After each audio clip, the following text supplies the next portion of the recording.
ẹ bá mi bẹ̀ Nigerian police ẹ̀yin tẹ́ bá mọ commissioner wa. ẹ̀yin èèyàn nǹkan ń ṣẹlẹ̀ o mẹ́wàá ń ṣẹlẹ̀ ẹ̀yin èèyàn mi ẹ farabalẹ̀ bí ẹ ò ṣe máa gbọ́ nǹkan tí ó ṣẹlẹ̀ nínú fídíò yìí tó ẹ̀yin èèyàn nínú fídíò tí ẹ̀ ń wò yìí ọ̀rọ̀ pọ̀ gan ni nínú ìwé kọ́bọ̀ fídíò yìí ẹ farabalẹ̀ kí ẹ wá nǹkan fìdílé láti gbọ́ bí Lizzy Anjorin ti ṣe sunkún síta o ẹ̀yin èèyàn mi ẹ wá nǹkan fìdílé kí ẹ máa bá wa ká lọ nínú fídíò yìí. Lagos State ẹ bá mi bẹ̀ wọ́n pa need evidence amen Queen Aduke gbogbo yín tẹ̀ ń ṣàdúrà fún mi àdúrà máa jẹ́ ti yín o òun rẹ o òun àtàdó tó ṣì ẹ bá wa béèrè 2.5 million ibo náà gbé sí wọn ò ṣiṣẹ́ o àwa la ní sìmẹ́ǹtì àwa la provide gbogbo material pátápátá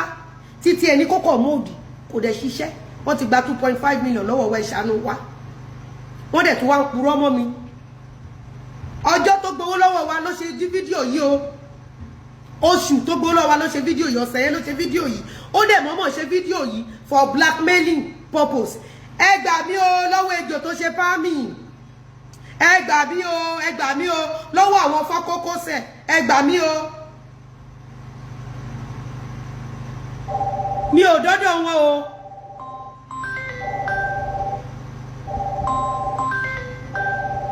mò ń bọ̀ dídọ̀ máa pè yín padà sà ẹ̀yin Nigerian lawyer ẹ gbà wá o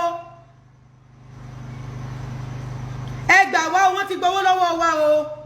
mi ò sọ̀rọ̀ láti ọjọ́ yìí ni o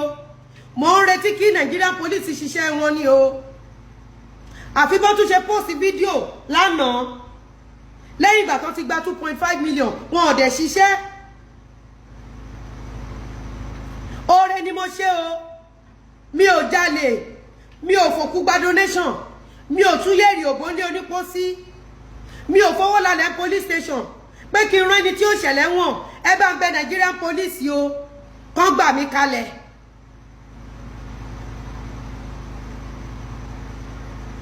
ó ti gbowó òun àtàwọn woman rights office lẹ́pẹ̀ẹ́ wọ́n ti gbowó lọ́wọ́ wa o àfi bá a ṣe bẹ̀rẹ̀ sí ní ríra wá ń ta o ẹ gbà wá o bàbá mi ẹgbẹ́ tó kun bàbá dáadáa tó máa jèrè ọmọ wọn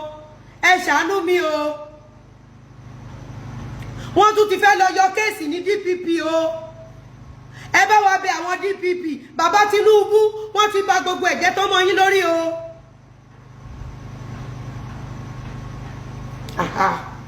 ẹ wo ẹ̀sìn dé o àbùkù kọjí slọva ẹ̀sìn dé o ẹ̀sìn dé gbẹgbẹgbẹ ẹ̀sìn dé o àbùkù kọjí slọva ẹ̀sìn dé ẹ̀sìn dé